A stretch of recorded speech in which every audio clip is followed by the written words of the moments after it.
আল্লাহ সবিরউদ্দিন সাহেব জগন্নাথপুরের বিশিষ্ট ব্যবসায়ী এই কুবাসপুর মাদ্রাসার 100 পরের ছাত্র জনাব আল্লাহ সবিরউদ্দিন সাহেব 9000 টাকা দিয়েছেন এবং জগন্নাথপুরের বিশিষ্ট ব্যবসায়ী জনাব জামাল মিয়া সাহেব 5000 টাকা দিবেন বলে ওয়াদা করেছেন। সম্মানিত উপস্থিতি, আবার আপনাদের অনুরোধ করছি দয়া করে যারা দাঁড়িয়ে আছেন বসে পড়ুন, এখানে পর্যাপ্ত পরিমাণে টাকার ব্যবস্থা রয়েছে, আপনাদেরকে বারবার অনুরোধ করছি। সূরার শুরুতেই আল্লাহ পাক কসম খান ওয়াল আসরি, আসরের কসম। কসম সাধারণত আমরাও খাই। কসম খাওয়ার একটা উদ্দেশ্য হলো কসম খেয়ে যেই কথা বলা হয় ওই কথার ওজন বাড়ানো, কথার ওজন বাড়ানো। আর কসমটা যে খাওয়া হয়, যে কোনো বস্তুর কসম খাওয়া হয় না। প্রত্যেকেই দামি বস্তুর কসম খায়। মানুষেও যদি কসম খায়, দেখা যায় কোনো ব্যবসায়ীর কাছে যদি যান যে ভাই আপনার এই শাড়ির দাম কত, তো উনি যদি দাম চান 1500, আপনি যদি বলেন 1000, দেখবেন কসম খাওয়া শুরু হয় যে আমি গদ্দিত বইয়ে কসম খাইছি 1200 কি না হয়। জোরে খান ঠিক না? উনি অন্য কিছুর কসম না খায়া গদ্দির কসম কেন খাইল? ওনার কাছে গদ্দির দাম অনেক বেশি। অনেক সময় দেখা যায় সন্তানাদির কসম খায়, কোনো একটা কথা বুঝাইতে গিয়ে তার কাছে সন্তানের অনেক দাম। কেউ কেউ আছেন কোরআনের কসম খায়, ঠিক না? ঠিক। জীবনে শুনছেন কেউ কম দামা বস্তুর কসম খাইতে? জুতার কসম খাইছে শুনছেন কেউ? খাইব? দামি বস্তুর কসম সবাই খায়। অথচ কথা জেনে রাখবেন, সৃষ্টির জন্য স্রষ্টার কসম খাইতে হয়। সৃষ্টি যেন সৃষ্টির কসম না খায়। স্রষ্টায় কসম খান সৃষ্টি, আর সৃষ্টি কসম খাবে স্রষ্টা। কথা বুঝে আসতেছে আপনাদের? আমরাও যদি আমাদের কথার ওজন বাড়াইতে গিয়ে কসম খাওয়া লাগে, আমরা তো যা মন চায় তা কসম খাওয়া শুরু করে দেই। কথা বিশ্বাস করাইতে গিয়া মরা মাটির উপরে দাঁড়ায় কইতেছে হুজুর বিশ্বাস করে। আমি বললাম ইন্না লিল্লাহি, মাটি মরলো কোন দিন? কোন এমনি হইলাম আর কি। কোন মুমিন যদি কসম খান, আল্লাহর কসম খাইবেন, তবে মনে রাখতে হবে সত্য বিষয়ে কসম খাইবেন। কোন মিথ্যা বিষয়ে যদি আল্লাহর কসম খায়, ঈমান চলে যায়, এটাও মনে রাখতে হবে। কারোর সামনে যদি আল্লাহর কসম খায় কোনো কথা বলা হয়, আরেক মুমিনের দায়িত্ব হলো সাথে সাথে ওই কথা বিশ্বাস করে নেওয়া। কারণ এর চেয়ে দামি বস্তু নাই, এর চেয়ে দামি কোনো শব্দ আমাদের কাছে আছে?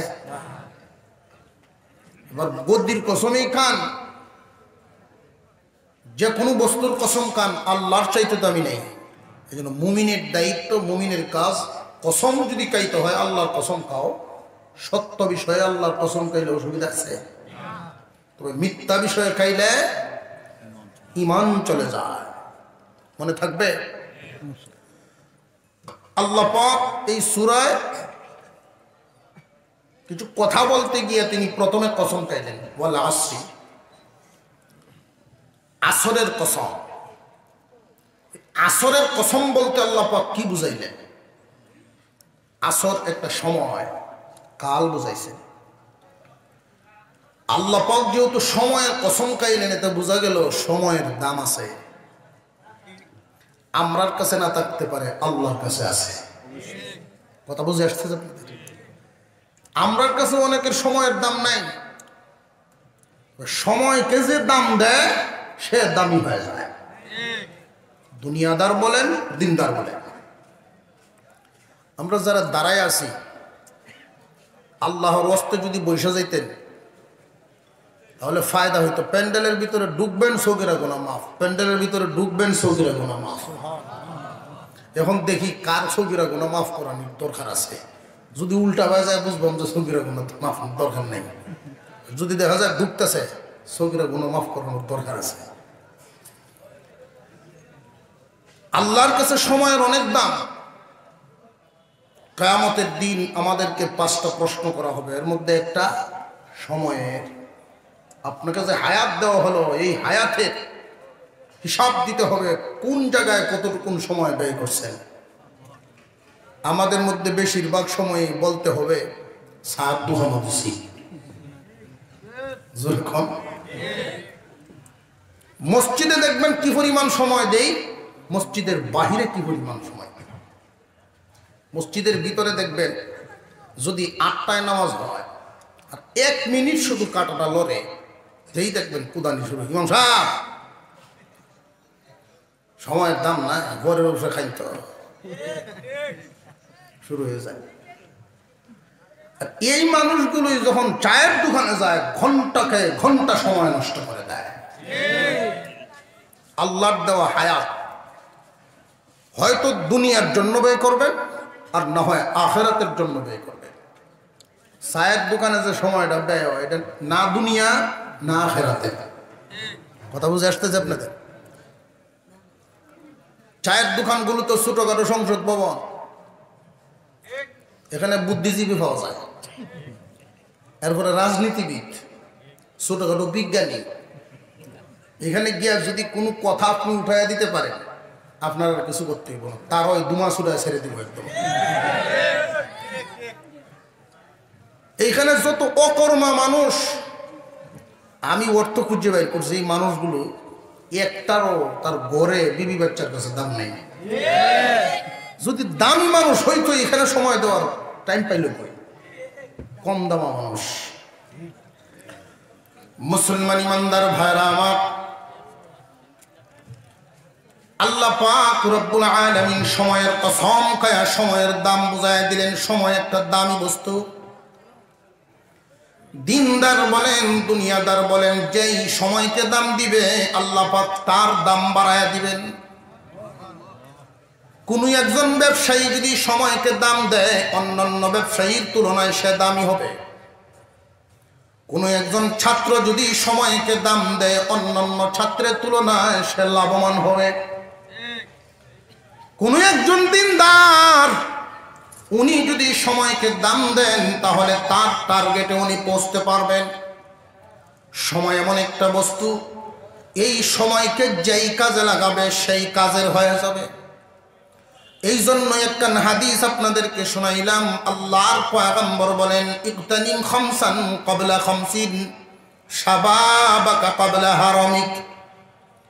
আল্লাহর পয়গম্বর বলেন, 5টা বস্তুকে তোমরা গনিমত মনে করবা 5টা বস্তু আসার আগে।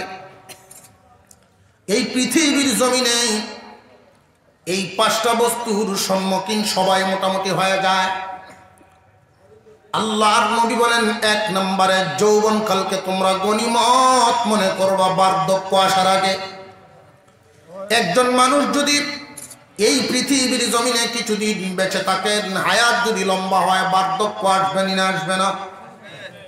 যতই চেষ্টা করেন যৌবনকালকে ধরে রাখতে পারবেন না। যৌবনকাল কিন্তু চলেই যাবে। এই যৌবনকালকে আপনি কাজে লাগান আর না লাগান, যৌবনকাল কিন্তু বিদায় হয়েই যাবে। কেউ জওয়ানি ছাড়তে চায় না, বুড়া কিন্তু কেউ হইতে চায় না, কিন্তু হওয়া লাগে। যতই চেষ্টা করেন যৌবন ধরে রাখতে পারবেন না। আল্লাহর পয়গম্বর বলেন, যৌবনকালকে গনিমত মনে করো বার্ধক্য আসার আগে। যদি তোমরা যৌবনকালকে গনিমত মনে করতে পারো, অর্থাৎ কাজে লাগাইতে পারো, তাহলে এমন একটা সময় আসবে বার্ধক্যকালে তোমরা বোনাস পাইবা। কোন একজন মানুষ যদি তার উপযুক্ত সময়টা, শক্তিশালীর সময়টা সরকারের ঘরে খাটায় দেয়, সরকারি চাকরিজীবীরা যখন সরকারের ঘরে খাটায় দেয় 60-65 বছর বয়সে রিটায়ার্ডে যায়, মরণের আগ পর্যন্ত সরকার তারে বাধা দেয়। বিধান আছে না নাই? একজন মানুষ যৌবনকালকে যদি গনিমত মনে করতে পারে, তার যৌবনকালের এই সময়টা দিয়ে যদি আল্লাহর সন্তুষ্টি অর্জন করতে পারে, 5 ওয়াক্ত নামাজ মসজিদে গিয়ে আদায় করার মতো শক্তি যুবকের আছে না নাই? একজন যুবক মানুষ যদি ইচ্ছা করে 5 ওয়াক্ত নামাজ মসজিদে গিয়ে আদায় করতে পারবে। একজন যুবক মানুষ যদি ইচ্ছা করে তাহলে দিনের কাজে যুদ্ধ জিহাদ করতে পারবে। একজন যুবক মানুষ যা ইচ্ছা তার যৌবনকালে তাই করতে পারে। একজন যুবক মানুষ ইচ্ছা করলে বিশ্ব ইজতেমায় অংশগ্রহণ করতে পারে। একজন যুবক মানুষ আলেমদের ডাক দিলে আলেমদের ডাকে সে সাড়া দিতে পারে, যেটা বুড়া মানুষের দ্বারা সম্ভব না। যুবকেরা ইচ্ছা করলে সমাজ কল্যাণমূলক কাজকর্ম করতে পারে। জোয়ান বয়সে ইচ্ছা করলে যে কোনো জানাজার নামাজে অংশগ্রহণ করতে পারে। 20-30 মাইল দূরে বাস্তব ছিঁড়ে যাইতে পারে। আল্লাহর সন্তুষ্টির জন্য যদি যৌবনকালটা সে আল্লাহর রাস্তায় বিলাইতে পারে, ওই মানুষ যেদিন বুড়া হয়ে যাবে বার্ধক্যজনিত কারণে আগের মতো 5 ওয়াক্ত নামাজ মসজিদে পড়তে পারে না, আগের মতো তাহাজ্জুদ পড়তে পারে না, আগের মতো সমাজ কল্যাণমূলক কাজ করতে পারে না, আগের মতো যে কোনো জানাজায় অংশগ্রহণ করতে পারে না, ওয়াজ তাফসীরে যাইতে পারে না, ইজতেমায় যাইতে পারে না।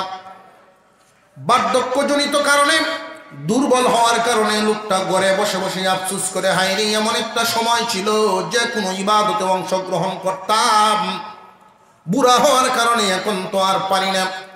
আল্লাহ পাক রব্বুল আলামিন ওই মানুষগুলোর জন্য বোনাসের ব্যবস্থা রেখে দিয়েছেন। মহান আল্লাহ নেকি লিখার ফেরেশতাকে ডাক দিয়া বলে দেন, ফেরেশতা রে, আমার এই বান্দা নিজে নিজে বুড়া হয় নাই, আমি আল্লাহ বুড়া বানাইছি।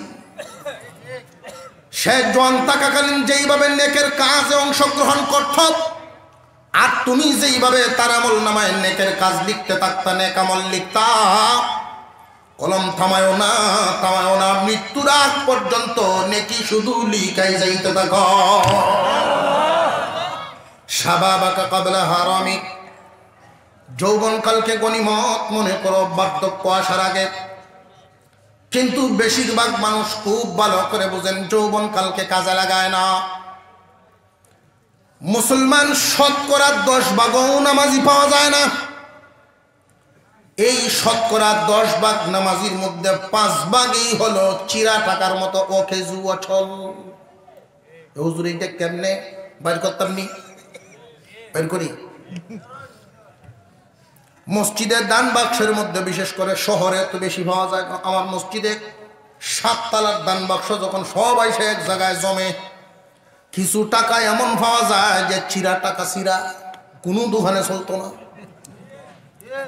এই টাকাগুলো কি জিনে দিছে না আপনি আমার মতো মানুষই দিছে? ওরে বাবা, এইটা কোন মানুষ রে বাবা,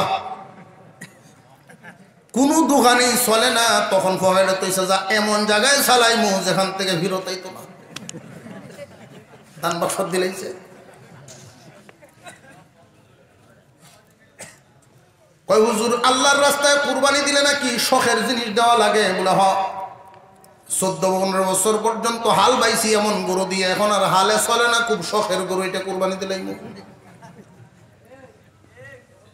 মানুষের মধ্যে কিছু মানুষ এমন আছেন দেখবেন, কয় হুজুর ব্যবসা ছাইড়া দিছি, দোয়া করবেন। কেন ছাড়লেন আপনি ব্যবসা? কাস্টমারে যদি 500 টাকা নোট দেয় আমি 700 ঘুরাই দিলাই। মাথার কি ঠিক আছে তার? ছেলেরা কয় ব্যবসায় আর বসতে হবে না আপনার। বাবারে, তুমি তো ব্যবসা ছাড়ো নাই, ব্যবসায় তোমারে ছাড়ছে। হুজুর গৃহস্থী ছেড়ে দিছি, কৃষি কাজের এখন করি না। আপনি নাম করা কৃষক ছিলেন, এলাকার মানুষ ঘুম থেকে উঠার আগেই আপনার হাল বাওয়া শেষ হয়ে যেত। এমন একটা সময় ছিল হুজুর, কিন্তু এখন আইলে দিয়ে হাঁটতে গেলে 3 বার ভরি। এই জন্য গৃহস্থী আমি ছেড়ে দিছি। গৃহস্থী তো তুমি ছাড়ো নাই, গৃহস্থী তোমারে ছাড়ছে। হুজুর চুরি ছেড়ে দিছি, চুরির যাই না এখন। কেন জান না, যে বুড়ো হয়েছি, শেষ রাখতে গেলে কাশ উঠতে যায়। চুরি তো তুমি ছাড়ছো না, চুরিয়ে তোমারে ছাড়ছে। সব কিছুর থেকে পারে, কোনো কামও লাগে না, চিরা টাকার মতো অচল। গরু বৈশা বৈশান কেট কেট করে, বউ এই শয়তান মসজিদও যেতে পারে না। এমন মানুষ বহু আছে দেখবেন, যারে আল্লাহ পছন্দ করে না, জমিনেও তারে পছন্দ করে না। বউয়ের কাছে দাম নাই, সন্তানদের কাছে দাম নাই, এলাকার মানুষ গালিগালাজ করে নামাজে কেন যাও না? তোমার মতো মানুষ নামাজ না পড়ে? কোন মানুষ নামাজে যায় হাইয়া আলাস সালাহ হাইয়া আলাল ফালাহ ডাক শুনে মসজিদে যায়, আর কোন মানুষ মসজিদে যায় ঠেলার ছুটে। কেউ যায় ডাকে, কেউ যায় ঠেলায়। সেও মনে মনে চিন্তা করে অনেকদিন যাবত নামাজ তো হরি না, জিন্দিগিতে বললাম না, কোনো কাম ওই যেহেতু লাগি না, এখন তো যাইতেই মসজিদ। এটা কি কাজেরটা দিছে না সিরাটা দিছে? কথা বুঝাইতেছে এখন। আল্লাহর নবী বলেন শাবাবাকা কাবলা হারামিক, বার্ধক্য আসার আগে যৌবন কালরে কাজে লাগাও। রে যুবকেরা, যেই মানুষগুলো মসজিদে ঢুকে 5 ভাগ মানুষ, আমি বললাম অর্ধেক হইল আল্লাহকে সন্তুষ্টির জন্য, আর অর্ধেক তেলায়, কোনো কামও লাগে না। এখন কি করব? মসজিদও যায়, মসজিদও গিয়ে দেখবেন এরা ইমাম মুয়াজ্জিনের ভিসা লাগে, বসে মসজিদে বসে ইমাম সাহেব আল্লাহর ঘরে দুলা, তার খুব কষ্ট লাগে আল্লাহর ঘরে দুলা। এই মানুষগুলো এমন কিছু মানুষ বিয়ে হজ থেকে আইসে একটা যায় নামাজ দিচ্ছি, এই যায় নামাজ ইমাম সাহেবের পিছনে সরাসরি দিয়েছে তার দখলে। ইমাম সাহেব তো কিচ্ছু কয় না, মুয়াজ্জিনও কিছু কয় না, কারণ ভাবার তো ডাট 6 ছেলের বাপ, গৃহস্থেও মাশাল্লাহ বালা, ব্যবসা বাণিজ্য আছে, বাটপাট তো ছোট মুটু না। এটা ইমাম সাহেব ডরায় কিছু কয় না, কারণ ইমামতির চাকরি আর মুয়াজ্জিনের চাকরি তো আপনারা এমন ভাবে রাখছেন, এমন হালত বউ ছাড়লেও তো 3 বার লাগে। আর এটার মধ্যে যদি কয় যে যান, এক কথাই পরিষ্কার। মুয়াজ্জিন কিছু কয় না, ইমাম সাহেবের ভিসেলছে কেন? ইমাম সাহেব একদিন ওয়াজ করছিল যে রহমত যে নাজিল হয় নামাজিদের উপরে, প্রথমে ইমামের উপরে, এরপরে ইমামের ভিসরে যিনি তাকে তার উপরে যাবে। তাই ইমাম সাহেবের উপরের রহমতটা লোকের লাগে ইমাম সাহেব ভিসে বসে জায়গা তো ওটা ছাড়ে না, যায় নামাজ বিছাইতেছে সিরাটের মুসল্লি। একদিন ইমাম সাহেবের 1 রেখাত নামাজ যাইতে পজু ছুটি গেছি, বাকি নামাজ তো শেষ করুন লাগবো, তো বিধান হইলো পিছনের লোকটারে সামনে লইয়া, তো পিছনের লোক রেখে ধরছে হাত দেয়া, ধরে টানে, পিছনের লোক তো সামনে না, পিছনের লোক পিছে টানে, টানাটানি যখন কিছুক্ষণ টানাটানির পরে পিছনের লোক আমারে টানেন কি, আমি কি জানি কিচ্ছু? সকলের নামাজের নিয়ত ছেড়ে তুমি জানো না, তো ইহনকে বুঝলা গেল লাগে। আমি বসলাম তো বরকত আনতাম, কিন্তু এরকম বিপদ হয় না ছিল আমি জানি না। এই যে জায়গা ছাড়ছি, ইমামের বিশেষ জায়গা তার জীবনে যায় না। কথা বুঝে আসতেছে আপনাদের? যৌবনকালকে কাজে লাগাও, বার্ধক্য আসার আগে। প্রত্যেকটা যুবককে আল্লাহ পাক রব্বুল আলামিন খুব পছন্দ করেন। যুব সমাজ, যেই সমাজের যুবকরা ঠিক হয়, পুরা সমাজ ঠিক হয়ে যায়। দেখছেন মাঝে মাঝে এমন অবস্থা, কিছুদিন আগে আল্লামা মামুনুল হক সাহেবের এক সম্মেলনে পুলিশে দিল বাধা। 200 যুবক দাঁড়ায় গেছে যে আমরা ওনাকে আনবো, কোরআনের তাফসীর করাবো। একটা থানার মধ্যে 70 থেকে 75 জন, থানা যদি বড় হয় 75 জন পুলিশ তাকে সব মিলে। 200 যুবক দাঁড়াইলে 75 তো এমনি বেটি। যেখানে যুব সমাজ স্ট্রং হয়ে যায়, পুরা সমাজেই পুরাপুরি শক্তিশালী হয়ে যায়। এই জন্য দেখবেন বহির্বিশ্বের শুকনের চোখ পড়ে আমার যুব সমাজের উপরে। অ্যান্ড্রয়েড মোবাইলটা বের করলো, এমন একটা জামানা, এই যুবক ভাইয়েরা খুব মনোযোগ দিয়ে শুনবেন।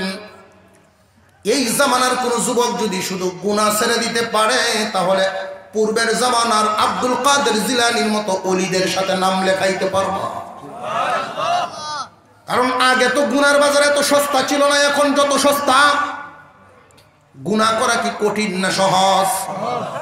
এমন একটা জামানা ছিল, যদি সিনেমার হলে কোন যুবক চলে যেত আর বাবার কাছে বিচার আসতো, বাবাই হুঙ্কার দিতেন আমার বাড়ির জায়গা নাই, ঠিক না বেঠি? বাবাই বলতেন এত বড় কাম, আমার বাড়ির জায়গা নাই। মায় যদি আইসা রিকোয়েস্ট করতেন যে ভুল করে লাইছে বাচ্চা মানুষ, দিলাম মারে প্রদান দিত তোর আদর ভাইয়া ভাইয়া মাথা তোর শেষ উভয় নাই মা হুদ দুই অর্ডারে তোর মা গিয়া আশেপাশের মানুষ আইনা রিকোয়েস্ট করতো যে আর জীবনে করতো না, ছেলেও শায়েস্ত হয়ে যেত। কিন্তু কেমন পাল্টা পাল্টিল এখন। ছেলে যদি 8, 9, 10 পাস করে এমনিই দেখবেন বাবার কাছে অ্যান্ড্রয়েড মোবাইল দাও, মানে কি কয়েক হাজার সিনেমার হল দাও। একটা অ্যান্ড্রয়েড মোবাইল কয়েক হাজার সিনেমার হলের চেয়েও খারাপ।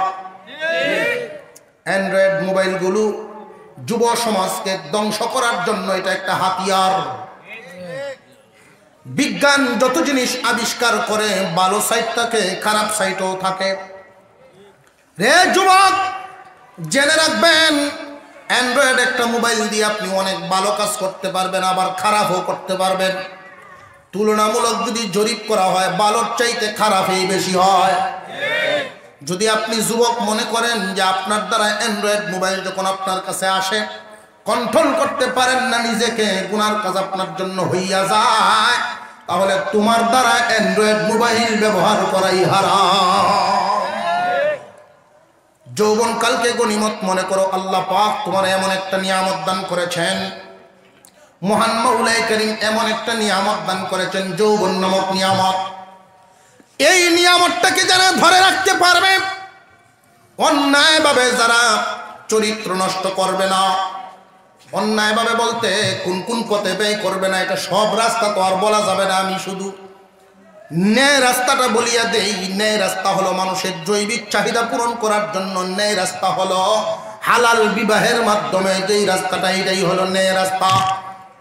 বিবাহ বৈধ বিবাহের মাধ্যমে জৈবিক চাহিদা পূরণ করার রাস্তা ব্যতীত যা আছে সব হইল অন্যায়।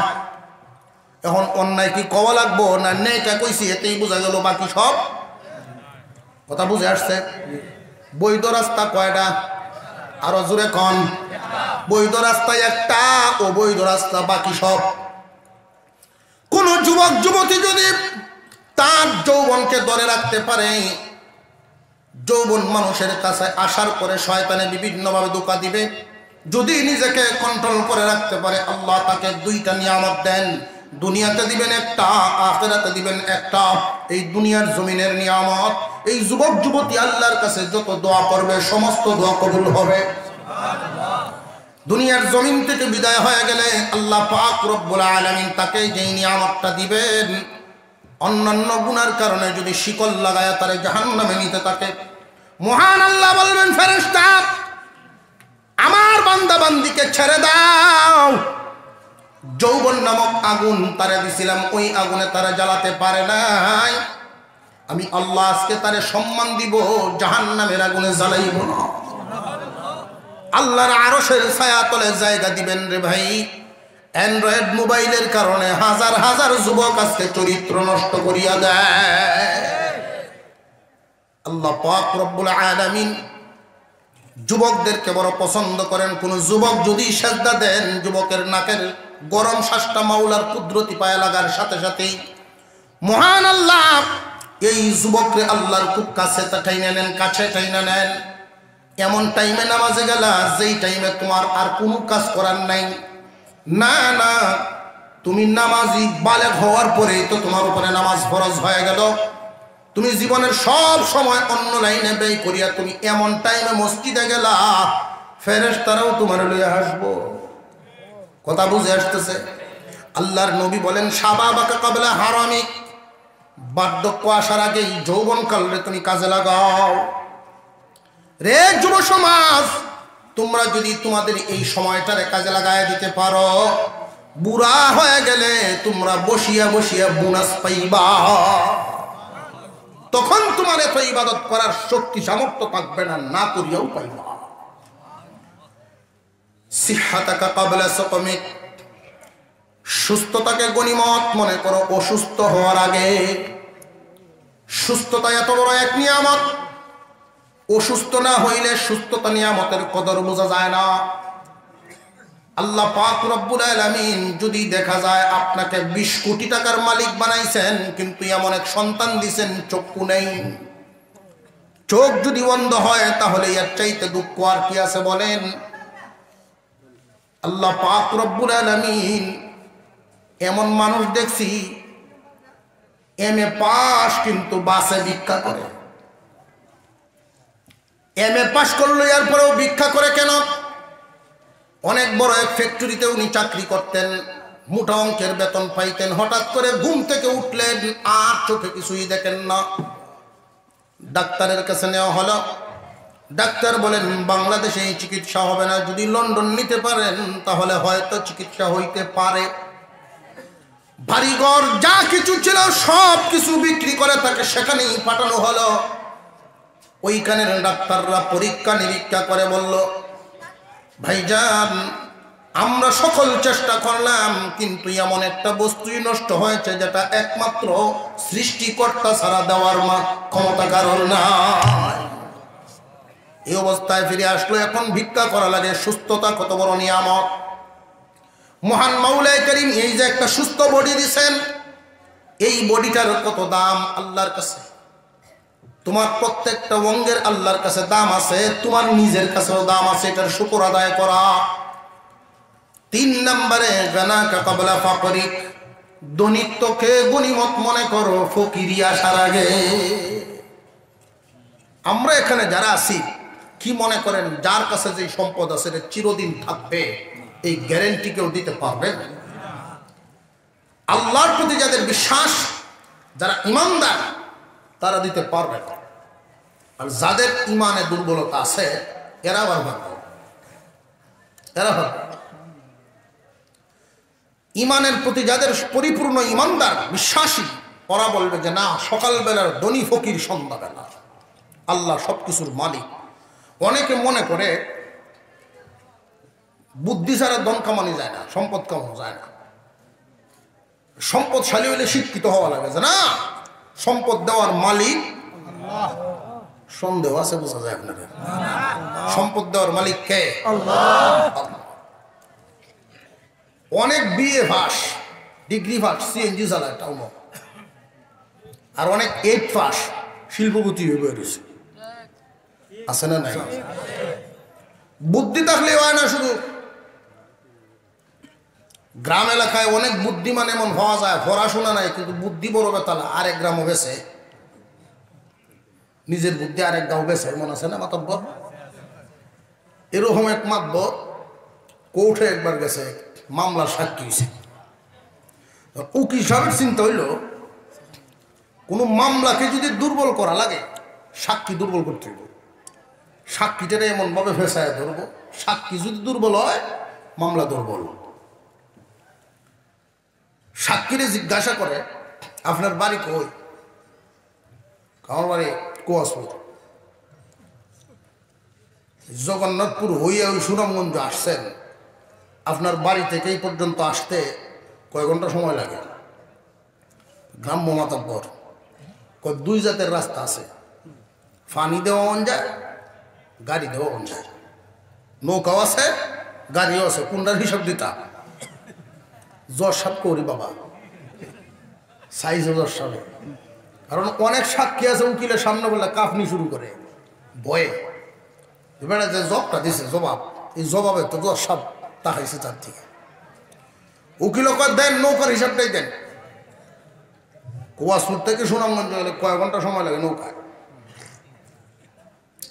উকিল সাহেব নৌকাও 2 ধরনের, ইঞ্জিনের নাও আছে, ইঞ্জিন ছাড়াও আছে, কোনটার হিসাব দিতে হবে? কই ইঞ্জিন ছাড়াটা দেন, কই এটাও 2 জাতের, একটা ফালে চলে আর একটা তালে চলে। জজ সাহেব কয় উকিল সাহেব আপনার ফরিয়ে উকিল, এবার না ফরিয়ে উকিল, লাখ পাইতেন না, ছেড়ে দেন। এমন বুদ্ধিমান আছে না গ্রাম, নিজের বুদ্ধি আরেক গ্রামও বেছে কিন্তু নিজের ঘরে সব নেই। বুদ্ধি হইলেই সম্পদ হয় না, সম্পদের দেওয়ার মালিক আল্লাহ। কাউকে সম্পদ দিয়ে পরীক্ষা করেন, কাউকে না দিয়া পরীক্ষা করেন। এই জন্য গরিব মানুষ যারা, তারা যেন নিরাশ না হন। কিয়ামতের কঠিন ময়দানে নবীগণ যখন জান্নাতে যাবেন, সমস্ত নবীর আগে জান্নাতে যাবেন আমাদের নবী। আমাদের নবী বিশ্ব নবী রাহমাতুল লিল আলামিন সবার আগে জান্নাতে যাবেন। কারণ আমাদের নবী ছিলেন দু জাহানের বাদশা, কিন্তু এর পরেও তিনি গরিবী জীবন যাপন করেছেন। একবার খাইতেন আর একবার উপবাস থাকা পছন্দ করতেন। অনেকেই মনে করেন আমাদের নবী ছিলেন গরিব, যে না না, উনি গরিব ছিলেন না, গরিবী পছন্দ করতেন। যিনি পাথরে ফু দিলে পাথর স্বর্ণ হয়ে যায়, উনি কি গরিব নাকি? উহুদ পাহাড় যাকে ডাক দিয়ে বলে, হুজুর হুকুম দিন আমি স্বর্ণ হয়ে যাই। 8 মাইল লম্বা পাহাড় যদি স্বর্ণ হয়ে যায়, তো আমরাও তো বন্টন হইলাম না। আল্লাহর রাসূল বলেন, না না, একবার খাওয়ার একবার উপবাস থাকা এটা আমার পছন্দ। আল্লাহ পাক রব্বুল আলামিন বলেন, দোস্ত সবার আগে আপনি জান্নাতে যান। সমস্ত নবীর আগে আমার নবী জান্নাতে ঢুকবেন, আপনার নবী জান্নাতে ঢুকবেন। নবীগণের সিরিয়ালে সবার পরে ঢুকবেন সুলাইমান আলাইহিস সালাম। বাদশাহী করছেন, শেষে যান। তাহলে ধনী হইলেই যে ভাগ্যবান এই কথা বলা যাবে না। কোন গরিব মানুষ যদি গরিবের হালতে শুকর আদায় করে, আল্লাহ সম্পদ কম দিয়েছ, গরিব বানাইছো, কোনো দুঃখ নাই, সুস্থ রাখছো, এতে আল্লাহর কাছে শুকর আদায় করি। যদি বিশাল সম্পদ দিতেন, আল্লাহ পা 2টা লুলা করে রাখতেন, কি লাভ ছিল? আল্লাহ পাক 3.5 হাত বডি তোমার সুস্থ রাখছেন, তুমি পরিশ্রম করে উপার্জন করতে পারো, খাইতে পারো, আল্লাহর দরবারে শুকর আদায় করবা। যদি শুকর আদায় থাকতে পারো, কিয়ামতের দিন মহান আল্লাহ ডাক দিবেন, আদর করে ডাক দিবেন, আয় রে আমার গরিবরা আসো। কুদরতি হাত মাথায় বুলায় বুলায় বলবেন, গরিবী অবস্থায় শুকর আদায় করছো, ধনীর 500 বছর আগে জান্নাতে যাও। ধনীদের মধ্যে অনেকেই সৌভাগ্যবান হবেন, আর অনেকে আবার কপাল পোড়া হবে। আল্লাহর নবী বলেন, গানাকা কাবলা ফাকরিক, দরিদ্রতা আসার আগে ধনীত্বকে গনিমত মনে করো, এটা আল্লাহর দেওয়া নিয়ামত। এই সম্পদ চিরদিন থাকবে না। গনিমত মনে করার তরিকাটা কি? যে কাজে লাগাও। হজ ফরজ হয়ে গেছে, ছেলে মেয়ে বিবাহের বাকি, এই অজুহাতে হজ করার থেকে বিরত থাকবা না, করে ফেলো। অনেক মানুষ এমন আছেন, যদি জিজ্ঞাসা করি যে 40-42 বছর বয়স, আপনার সম্পদের তো কমতি নেই, হজ কেন করেন না? কয় হুজুর সময় হয়েছে, এখনই হজে সময় হোক, এরপরে যাইমু হজে। আবার তুলনা দেয়, দেখবেন তুলনা দেয় অন্যদেরকে, যে অমুক সলিমুদ্দি কলিমুদ্দি যে হজ করে আইসে, হজ করে আইসা তো ওরা হজ ধরে রাখতে পারে না। হুজুর যে হজ ধরে রাখুন কেমনে? যে ওই যে ব্যবসাত লাগছে, আবার গৃহস্থিত লাগছে, আবার আমরা যখন হজ করবো সবকিছু বাদ দিলাইমু। এতে বোঝা গেল এটা বিরাট বড় এক বাটপা। কেমনে? সে মনে করতেছে হজ করার পরে আর গৃহস্থী করতাম না, কারণ এখন গৃহস্থী করি কুদাল দড়ি তেরা করিয়া। ফোনে 2 কের জমিন থাকলে এটা 2 কের বানায়। ব্যবসা করলে ওজনে কম দেয়, কাঁদে বেজাল দেয়। হজ করিয়া এই কামার করতো না। যত গুণা কামাইবার সব একসাথে কামাইয়া গাঠি বান্ধে সব মক্কা তো এই হলো তার বাটপারি। কথা বুঝে আসতেছে? যদি সঠিক থাকে, একজন মানুষের ভিতর যদি সঠিক থাকে, হজ করে আইসাও ব্যবসা জায়েজ আছে না নাই? গৃহস্থী জায়েজ আছে না নাই? তাহলে এইটা অহেতুক কথা। অহেতুক কথারে ভাই সাবধান থাকবা। 5 সাল সম্পদ তোমার 1 বছরে চলে যাইতে পারে, কোনো গ্যারান্টি নেই। কোটি টাকা তোমার অ্যাকাউন্টে 1 বছরের ভিতরে 1 কোটি টাকা খরচ হয়ে যেতে পারে, এমন পরিস্থিতি আসতে পারেনি না? পারে না। কারণ কোন দিন তোমার সম্পদ চলে যাবে তুমি জানো না। এখন হজ ফরজ হইছে, হজ করো। হজ করার আগেই যদি গরিব হইয়া যাও, হজের বোঝা কিন্তু মাথায় থাকবে, এটা নামবে না। এরপরে যদি বলো এখন গরিব হইছি, কাম হইতো না, তখন করলা না কেন? এখন তোমার কাছে মাল আছে, ইচ্ছা করলে দান করতে পারো, কিন্তু দান করে না, সে তা দান করে না, এই অবস্থায় রাখে। মালের হক আছে, মালের হক আদায় করো। মালের হকের মধ্যে এমন একটা হক আছে যে তার অধীনস্থ মানুষ যারা থাকবে, ধনী লোকদের কিছু অধীনস্থ মানুষ আছে না নাই?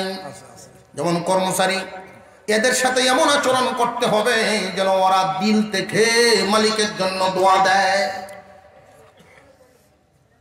খুব ভালো করে বুঝে রাখবেন একটা কথা, সম্পদ দেখা যায় দাদার আমলে আছে, নাতির আমলে নাই।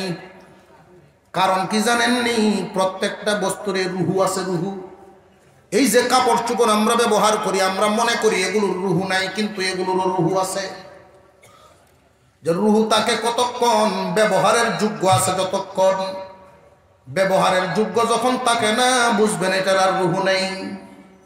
মালের রুহু আছে, মাল আল্লাহর কাছে দোয়া করে, আল্লাহ উপযুক্ত মালিকের কাছেই রাখছো, আরো স্থায়ী করো, আরো লম্বা করো।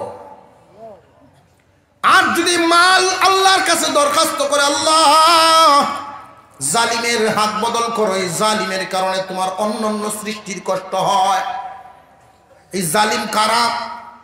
যেমন কর্মচারীকে কাজ করাইয়া, নবীর তরিকা হলো ঘাম মুছার আগেই তার মজুরি আদায় করে দাও। এই কথার মধ্যে হেকমত আছে না নাই? অবশ্যই তো হেকমত আছে। মজুরিটা এই টাইমে দেওয়ার কারণটা কি? আপনি যদি একজনকে কাজ কাম করাইয়া মজুরিটা তার হাতে ধরে দেন, উনি বলবেন বাজান এখন কেন, যে নিয়ে যাও, সারাদিন কষ্ট করছো, নিয়ে যাও। তখন দেখবেন তার দিলটা এমন খুশি হয়, সারাদিনের কষ্ট মুহূর্তের ভিতরে দূর হয়ে যায়। আর এমন মানুষও আছে সারাদিন কাজকর্ম করানোর উপরে সন্ধ্যাবেলায় টাকাটা দেয় না, কয় বাজারে দেখা করিস। আছে না? বাজারে দেখা করত। গরিব মানুষ তো টাকাটা কামাইছেই বিবি বাচ্চার খাবার জোগাড়ের জন্য। বাড়িতে যখন যায়, মহিলায় জিজ্ঞাসা করে টাকা কি দেয় নাই, যে না বাজারে যাওয়ার জন্য বলছে। ব্যাগটা দিয়ে দিল, চাল মরিচ তেল আদা যা লাগে সবকিছু আনবা বলে দিছে। আনলে পরে পাকশাক হবে। সারাদিন পরিশ্রম তো করলো, নিজের জন্য নয়, বিবি বাচ্চার জন্য। মালিক তালাশ করে বাজারের এই মাথার থেকে ওই মাথা, ওই মাথার থেকে ওই মাথা, মালিক তো আর পায় না। রাত 8টা পর্যন্ত খুঁজে, 8টার পরে গিয়ে পাওয়া গেছে আরেক দোকানের পিছনে বৈশাখ টাস খেলায়। তার তো বৈশাখ রং আছে, রঙের কারণে তার বাহাদুরির শেষ নাই। গিয়া যখন চায় ভাই আমার টাকাটা দেন, আমার বাজার করতে হবে, তাস খেলতেছে, তার তো সাঙ্গ ভাঙ্গ আছে, সবার সামনে টাকা চাইছে, তার ইজ্জতে হিট লাগছে। এই জন্যই তোরার মতো লোকেরা কামলা লোহন নেই। এই যে কথাটা বললো, লোকটাই কি খুশি হইল না আরো কষ্ট পাইল? কষ্ট পাইল। এক কষ্ট সারাদিন পরিশ্রম, দ্বিতীয় কষ্ট সময় মতো অর্থটা পায় নাই, রাত 8টা পর্যন্ত ঘুরলো। তৃতীয় কষ্ট নিজের হক টাকাটা নিতে কথা শুনতে হইল। বাজার করার পরে যখন বাড়িতে যায়, গিয়া দেখে সন্তানগুলো না খাইয়াই ঘুমায় গেছে। এই গরিব মানুষটার চোখের পানি আর চোখে থাকে না, গড় গড় করে পড়তে থাকে। এই যে বদুয়াটা এমন ভাবে কবুল হয়, মাঝখানে কোনো পর্দা থাকে না। পরবর্তীতে অবস্থায় এমন হয়, মালের বদুয়া আল্লাহর দরবারে লাগে। এই মাল যারা কামলা দিত তাদের বাড়িতেই মাল চলে যায়, আর যারা জুলুম করত এদের বংশধর গরিব হইয়া ওই বাড়ির কাজের লোকে পরিণত হয়। বদলেনি না? বদলে না? অবশ্যই বদলে যায়। এজন্য মালের হক আদায় করবা। আজকে তোমার কাছে মাল আছে, আগামীকাল নাও থাকতে পারে। আজকে আছে, এটারই তুমি কাজে লাগাও। যেইভাবে কাজে লাগাইলে আল্লাহ খুশি হন, ওইভাবে লাগাইবা। ফারাগকা ক্বাবলা শুগলিক, 4 নাম্বার অবসর সময়ের কাজে লাগাও, ব্যস্ত হওয়ার আগে। আজকে অবসর আছো, অবসর সময়টারে তুমি এমন কাজে লাগাও যেই কাজে লাগাইলে আল্লাহ খুশি হন। এমন ভাবে সময় ব্যয় করবেন না যেটা না দুনিয়ার না আখিরাতের, এমন কাজে লাগাবেন না। যেখানে আপনি সময় ব্যয় করবেন, চিন্তা করবেন এই সময়টা আমি কোন কাজে লাগাইতেছি, দুনিয়ার লাভ না দিনের লাভ। যদি দেখা যায় কুমুলা বেরোই না, তাহলে বুঝবেন এটা অহেতুক, আল্লাহর কাছে জবাব দিতে পারবেন না। হায়াতাকা কাবলা মাউতিক, 5 নাম্বার, হায়াতকে কাজে লাগাও মৌত সামনে আসার আগে। আমরা এখানে যারা আছি, মৌত যে সামনে আসবে কোনো সন্দেহ আছে নাকি? না, আওয়াজে বোঝা যায় কিছু আছে, কিছু আছে যে কিছু আছে যে বোঝা যায়, এরকম বোঝা যায়। যুবকরা মনে করতেছে হুজুর মেলা দূর আছে। মসজিদের মাইকে যখন এলান হয় অমুক দুনিয়াতে নাই, তখন প্রত্যেকেরই দিল কাঁপে, কোন দিন জানি কার নামটা ঘোষণা হইয়া যায়, ঠিক নাই? আশ্চর্য একটা ঘটনা আপনাদেরকে শোনাই।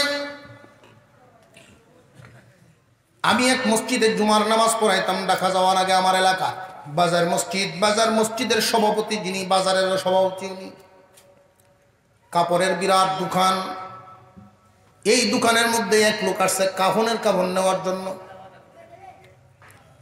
মোটামুটি সামাজিকভাবে একটা রীতি আছে, নিয়ম হলো মৃত ব্যক্তির সংবাদ পরিষ্কার খোলাভাবে অনেকে শোনায় না। একজন রুগী দীর্ঘদিন যাবত অসুস্থ, খবর আইছে দূর সম্পর্কে নাতি, যে ওনারে দেখলে তাড়াতাড়ি আও। সে মনে করছে মারা গেছে মনে হয়, একবারে দূরের ব্যাপার, মোবাইলও নাই, কাফনের কাপড় টাপড় রেডি করে লইয়া রওনা দিছে। গিয়া দেখে যে রুগীর উদ্দেশ্যে গেছে, দেখে জুস খায় বের হয়ে। এই যে কাফনের কাপড় বেটা সাথে লয়ে গেল, মানে এই রুগে যদি কাফনের কাপড় দেখে বইবার লাগিন দিব, কামটা কি করছস? আমি মরছি না হলো, তুই আমার কাফনের কাপড় লয়ে এসছ। এখন তো একটা বিরাট বিপদে পড়ছে নিয়ে। এই ব্যাগ কই তুই তো কোন রকম ব্যাগ বাইরে এক জায়গা লটকায়া থইয়া রুগী দেখতে বাইরে জলদি বেরিয়ে আইছে। আয় দেখে ব্যাগ রয়েছে ঠিক হই। এখন ব্যাগ লইয়া ফিরলে আয় আর চিন্তা করে এই জিনিস আমি কই কারে দিব, এই কাফনের কাপড় কারে দিব। ঘুরিয়ে আবার ওই দোকান হয়েছে। আয় কয় ভাই আমি জাল লাগে নিছিলাম, এত মরছে না। মাঝনে কয় এমন আশ্চর্য বিহিত আমি জীবনে দেখছি না। এখন কি করা? আপনার নিচে না, আপনারটা আপনি কি করবেন করেন, কাটা কুটা হয়ে গেছে, পাঞ্জাবি টাঞ্জাবি বানাই হয়ে গেছি একদম। আমি এই কাফনের কাপড় লয়ে বাড়ি দিতে পারতাম না, এটি তো কেউ বসে না। কথা আমি কি করবো এটা? আপনার দোকানে তো আরো কাফনের কাপড় আছে, আপনি তো অভ্যাস আছে, রেখে দেন। এই মাফের যদি কেউ মরে তাদের দিলাই, মানে এই মাফের কারে ভাই মুখ হসে। এখন দেখা যায় এই লোক নিব না, কাফনের কাপড় তো সাথে কেউ নিত না। মাজনে কইল আচ্ছা ঠিক আছে কাম কর, টেইলারে তো সিলাই লাইছে, সিলাই যে দিল কাটিয়ে দিল, তার মজুরি তো আর দেওয়ার না। আমার টাকাটা আমি ফেরত দিতেছি, যা কাপড় তৈয়ে যা। কাপড় তৈয়ে গেল। পরের দিন সকালবেলায় এই মাজনের কাছে খবর গেছে আপনার দোকানের টেইলার মারা গেছে রাত্রে। যেই টেইলারে সিলাইছি ওই টেইলার রাত্রি মারা গেছে। তখন এই মাজনে বলল আশ্চর্য ব্যাপার, সে যে আরেকজনের নিয়তে কাপড়টা সিলাইলো, এই কাপড় দিয়েই তারে দাফন করা হইল, নিজের কাপড় নিজের হাতে সিলাইল। মরণ কত আশ্চর্য! মানুষ মরে যাওয়া কোনো আশ্চর্য নয়, বেঁচে থাকাটা আশ্চর্য। দুনিয়াতে আসার সিরিয়াল আছে, ছোটর আগে বড় আসবে, বড়র আগে ছোট আসবে না, কিন্তু যাওয়ার কিন্তু সিরিয়াল নাই। যুবক ভাইয়েরা, এখন থেকেই যে আগামীকাল ঠিক হব এই কথা বলার সুযোগ নাই, এখন থেকেই তওবা করতে হবে। আল্লাহ পাক রব্বুল আলামিন যে বলছেন ওয়াল আসর, আসরের সময়ের কসম। আসর কেন বললেন? সময় তো আরো ছিল। আসর বলার কারণ হলো মুফাসসিরিনে কেরাম বলেন মানুষের জীবনের সাথে আসরের একটা মিল আছে। মানুষের জীবনের সাথে আসরের মিল দেখবেন 24 ঘন্টার ভিতরে এই টাইমটা সাংঘাতিক ব্যস্ততম সময়। সাংঘাতিক ব্যস্ততম সময়ে আসরের টাইম।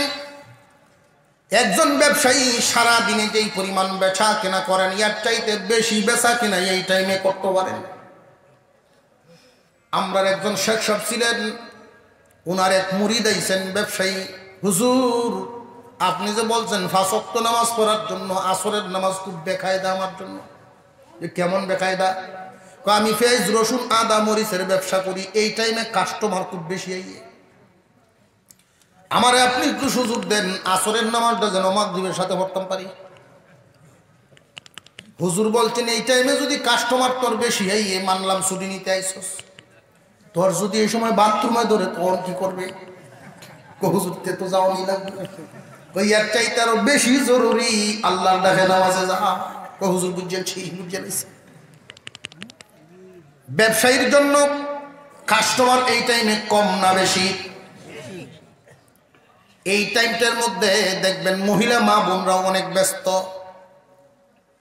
তরি তরকারির মধ্যে লবণ মরিচ দেওয়ান। একজন কৃষক মানুষও ব্যস্ত, গরু বাছুর গুছানো, বাজারে যাওয়ার প্রস্তুতি নেওয়া, খুব ব্যস্ত। আসরের নামাজ পড়তে গেলে অনেক কাজে ব্যাঘাত ঘটে। যুবক ভাই যারা আছেন তারাও এই সময় ব্যস্ত, ব্যাট আর বল লইয়া দৌড়াদৌড়ি। যদি দেখা যায় আসরের নামাজ আদায় করা লাগে তাহলে অনেকটা ক্ষতি হয়ে যায়। আল্লাহ পাক আসরের দিকে ইঙ্গিত করলেন, তোমার জীবনের সাথে এই টাইমটার অনেকটা মিল। দুনিয়ার ব্যস্ততা তোমারে পাগল বানায় রাখবে, আল্লাহর ইবাদত থেকে গাফেল বানায় রাখবে। যদি তুমি গাফেল না হও তাহলে সফল, আর যদি গাফেল হয়ে যাও তাহলে বিফল। আল্লাহ পাক রব্বুল আলামিন ওয়াল আসরি, আসরের সময়ের কসম, ইন্নাল ইনসানা লাফি খুসর, মানব জাতি বিফল, মানব জাতি ক্ষতিগ্রস্ত। এই যে মানব জাতি ক্ষতিগ্রস্ত, আমরা এখানে যারা আছি, আমরা কি মানুষের ভিতরে আছি না নাই? সাহাবায়ে কেরাম আছেন না নাই? এই সূরা যখন নাজিল হয়, আল্লাহর নবীর সাহাবীদের ভিতরে কম্পন শুরু হয়ে যায়। বিশেষ করে আবু বকর সিদ্দিক রাদিয়াল্লাহু তাআলা আনহু, বহু মুফাসসিরদের মতে এটা আবু বকরের শানেই এই সূরাটা নাজিল হয়। আবু বকর সিদ্দিক রাদিয়াল্লাহু তাআলা আনহু ব্যবসা করতেন, মক্কার বাজারে শেয়ারে ব্যবসা করতেন, আরেকজনের সাথে শেয়ারে ব্যবসা করতেন। উনি যখন ইসলাম গ্রহণ করলেন তখন দাওয়াতের কাজে ওনার সময় যায়। শেয়ারের ব্যবসায়ী তিনি বলেন, আবু বকর হয়তো দাওয়াতের কাজ করো, নইলে ব্যবসা করো, দুইটার থেকে একটা করবা। আবু বকর সিদ্দিক রাদিয়াল্লাহু তাআলা আনহু বিশাল পরীক্ষার সম্মুখীন হয়ে গেলেন। আবু বকর কি পরীক্ষায় পাস করার ছাত্র না ফেল করার ছাত্র? আল্লাহু আকবার, আল্লাহু আকবার। কেমন পাস করার ছাত্র? আবু বকর সিদ্দিক রাদিয়াল্লাহু তাআলা আনহু হযরত উমর রাদিয়াল্লাহু তাআলা আনহুকে ডাক দিয়া বলেন, উমর, 2 বছর 4 মাস 13 দিন খেলাফতের দায়িত্ব পালন করলাম। আল্লাহ যদি খুশি হন, আল্লাহর রাসূল কবরে খুশি হবেন, আর আল্লাহ যদি খুশি না হন তাহলে পয়গম্বরও খুশি হবেন না। রে উমর, আমার ইন্তেকালের পরে রাসূলের পাশে কবর খনন করবা না, আগে গিয়ে রাসূলের রওজার পাশে সালাম দিয়া ইজাজত নিবা। উনি যদি অনুমতি দেন তাহলে কবর দিবা, অনুমতি না দিলে কবর দিবা না। হুজুর আকরাম সাল্লাল্লাহু আলাইহি ওয়াসাল্লামের কত আদরের সাহাবী আবু বকর সিদ্দিক রাদিয়াল্লাহু তাআলা আনহু যেই দিন দুনিয়া থেকে বিদায় হয়ে যান, রাসূলের রওজা মুবারকের পাশে ওমর গিয়ে দাঁড়ায় সালাম দেন, নবীজি, আপনার হিজরতের সাথে আমাদের সবাইকে ছেড়ে বিদায় হয়ে গেছেন, আপনি যদি অনুমতি দেন আপনার পাশে কবর হবে, আর যদি অনুমতি না দেন জান্নাতুল বাকিতে কবর দেওয়া হবে। আল্লাহর পয়গম্বরের রওজা থেকে আওয়াজ আসা শুরু হয়ে গেল, ওমর, হাবিবকে হাবিবের পাশে কবর দিয়ে দাও। উনি কি ফাঁসের ছাত্র না ফেইলের? ওনার সামনে পরীক্ষা এসে গেল, ব্যবসাকে মূল্যায়ন বেশি করবেন না দিনকে মূল্যায়ন বেশি করবেন? এমন ভাবে মূল্যায়ন করলেন, ব্যবসা ছেড়ে দিলেন, ইসলামকেই গ্রহণ করে নিলেন, দাওয়াতকেই প্রাধান্য দিলেন। ব্যবসা বিক্রি করে যে টাকাটা পাইছিলেন, এই ক্যাশ, এটাও ওনার ক্যাশ নাই, এই টাকাটাও উনি এমন রাস্তায় ব্যয় করে দিলেন আল্লাহকে সন্তুষ্ট করার জন্য। ইসলামের প্রথম যুগ তখন টাকা নিয়ে বাড়িতে যান, রাস্তায় গিয়ে দেখেন হযরত বেলালকে এমন ভাবে প্রহার করা হচ্ছে, কালো শরীর রক্তে লাল হয়ে গেছে। হযরত আবু বকর বলেন, মক্কার তো এমন নীতি নাই, গোলামের উপরে এত প্রহার করার নিয়ম নীতি তো মক্কাবাসীর নাই, তোমরা এইভাবে প্রহার কেন করো? যে তোমার যদি মায়া লাগে তাহলে তারে আজাদ করে দাও। যে দাম কত? এত দাম। ওই যে দোকান বিক্রির টাকা দিয়া বেলালকে কিনলেন, কিনে উনি আজাদ করে দিলেন। আরো কিছু টাকা রয়ে গেল। মুসলমানদের মধ্যে অনেক ছিলেন এমন, অন্যের বাড়িতে কাজ করলে মজুরি দিত না মুসলমান হওয়ার কারণে। হযরত আবু বকর টাকা দিতেন, বিবি বাচ্চারে খাওয়াও, আল্লাহ তো অবশ্যই সাহায্য করবেন, আল্লাহ অবশ্যই সাহায্য করবেন। উনার দোকান গেল, ক্যাশও গেল। বাজারের মাঝখান দিয়ে একদিন যান, ওই যে সাথী দোকানদার, ওই সাথী দোকানদারে ডাক দিয়ে বলে, আবু বকর, ইসলাম গ্রহণ করে তুমি ক্ষতিগ্রস্ত হইছ, আর আমি কিন্তু গ্রহণ না করিয়া লাভবান হইছি।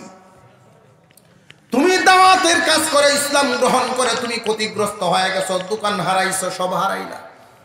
আর আমি ইসলাম গ্রহণ না করিয়া পুরা দোকানের মালিক হয়ে গেছি, আমি লাভবান। আবু বকর সিদ্দিক রাদিয়াল্লাহু তাআলা আনহু রাসূলের কাছে এসে এই কথাটা শুনাইলেন। আল্লাহ পাক রব্বুল আলামিন বলেন, দোস্ত আপনি জবাব দিবেন না, জবাব তো আমি দিব। আর একটু জোরে করুন না সুবহানাল্লাহ। কে ক্ষতিগ্রস্ত আর কে লাভবান এটা আপনি জবাব দিবেন না। ওই মানুষগুলো দুনিয়ার লাভকেই লাভবান মনে করে, আখিরাতের দিকে ওদের কোনো চিন্তা নাই। আমরা যারা মুসলমান, আমাদের মধ্যে অনেক দুর্বলতায় সাজায় অনেক সময়।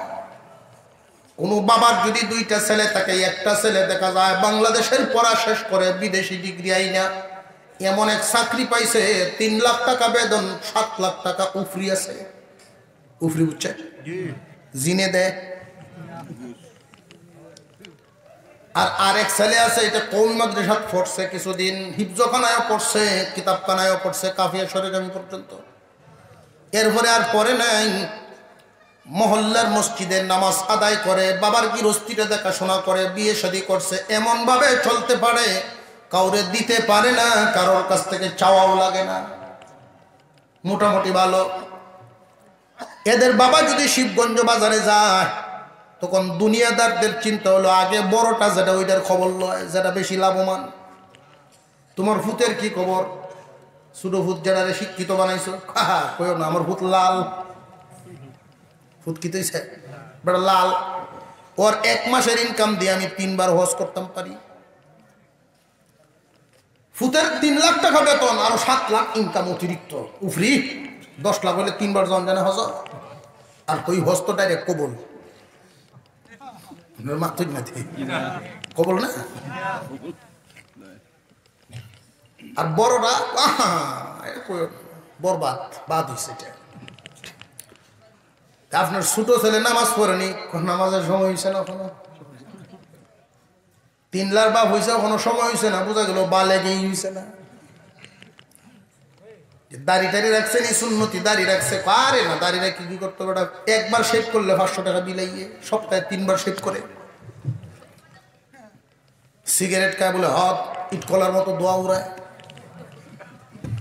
তাহলে আপনার এই ছেলেটা সফল কেমনে হইল?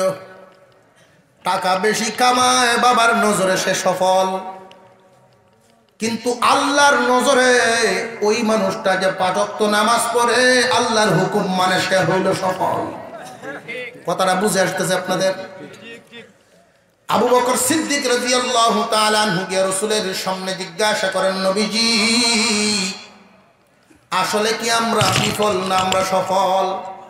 আল্লাহ বলেন, দোস্ত জবাবটা আপনি দিয়েন না, কিয়ামত পর্যন্ত সবাই যেন বুঝতে পারে, জানতে পারে। মানুষের নজর আর আমি আল্লাহর নজর ভিন্ন হয়ে যায়। আমরা তো সম্মানী মনে করি, যার চেয়ার আছে তারে সম্মানী মনে করি। আল্লাহ বলেন, আমার কাছে সে সম্মানী নয়, আমার কাছে সম্মানী হলো যার ভিতরে তাকওয়া বেশি। আমরা তো অনেক সময় সম্মান দেই, যে বেশি উন্নত মানের সারা জিন্দিগিতে কত ধরনের গান গাইতে পারছে, কণ্ঠের সম্মান তারে দিতে পারছি, সম্মাননা দেয়। কিন্তু আল্লাহর কাছে সম্মানী হলো যার ভিতরে তাকওয়া বেশি। আল্লাহ পাক রব্বুল আলামিন বলেন, কে দামি আর কে কম দামি, কে সফল আর কে বিফলের মানদণ্ড আমি রেখে দিলাম, তোমরা এর ভিতরে ফালায়া বিচার করবা। ওয়াল আসরি, কালের কসম, কাল একটা সময়ের কসম। সময় বলতে কোনটা? শুধু আসর বুঝাইছেন যে না না, আসর উল্লেখ করেছেন তোমার একটা চিন্তার জন্য, মানব জীবনের সাথে মিল আছে। সময় বলতে কতটুকু সময়ের কসম? মুফাসসিরিনে কেরাম বলেন সময় বলতে বোঝানো হয়েছে কাল। আদম থেকে নিয়ে কিয়ামত পর্যন্ত পুরাটা একটা কাল, পুরা সময়ের কসম। ইন্নাল ইনসানা লাফি খুসর, মানব জাতি যা আছে আদম থেকে নিয়ে কিয়ামত পর্যন্ত, এর ভিতরে যত মানুষ আসছে আরো আসবে, সমস্ত মানুষ এর ভিতরে শামিল। সব মানুষ ক্ষতিগ্রস্ত, বিফল, তারা জাহান্নামী। কিন্তু তারা নয় যারা 4 গুণে গুণান্বিত। 4টা গুণে যারা গুণান্বিত হবে তারা কিন্তু বিফল নয়, তারা জাহান্নামী নয়। আদম আলাইহিস সালামের যুগের সব জাহান্নামী, কিন্তু 4 গুণে গুণান্বিত যারা, ওরা হইল জান্নাতি। ইদ্রিস আলাইহিস সালামের যুগের সব মানুষ ক্ষতিগ্রস্ত, কিন্তু 4 গুণে গুণান্বিত যারা, ওরা জান্নাতি। নূহ আলাইহিস সালামের যুগের মানুষ, সব মানুষ ক্ষতিগ্রস্ত হবে, জাহান্নামী, কিন্তু 4 গুণে গুণান্বিত যারা, ওরা হবে জান্নাতি। এইভাবে কিয়ামত পর্যন্ত সব মানুষের একটা লিস্ট করা হয়েছে। কিয়ামত পর্যন্ত আমরাও এর ভিতরে 4 গুণে গুণান্বিত মানুষ জান্নাতি, বাকি সব জাহান্নামী।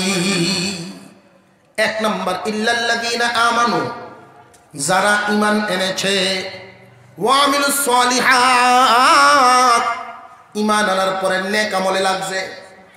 নেক আমলে কি শেষ জীবনে লাগন না বালেক হওয়ার পর থেকে?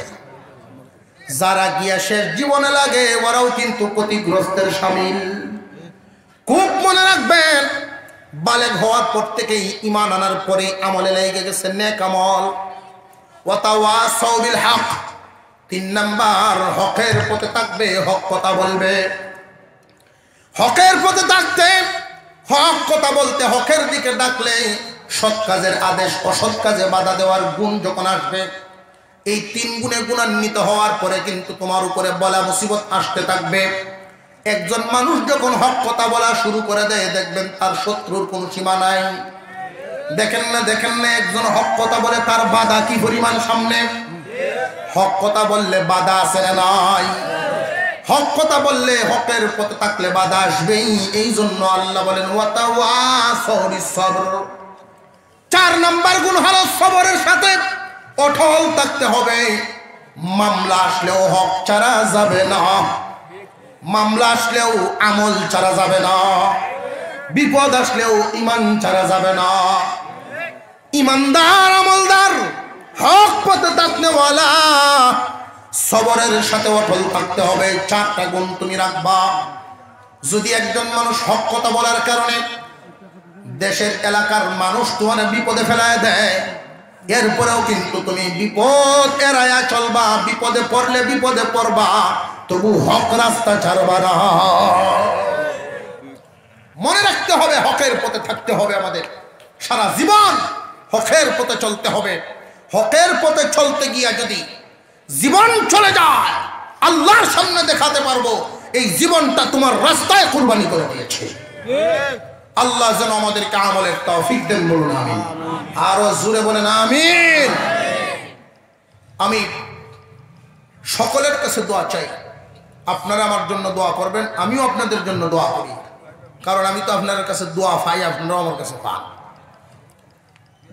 মাদ্রাসার ছাত্র আমি, আপনারা এই মাদ্রাসার লালন পালনকারী। আল্লাহ আসমানে বাজেট করেন, জমিনে আপনাদের উসিলায় চলে।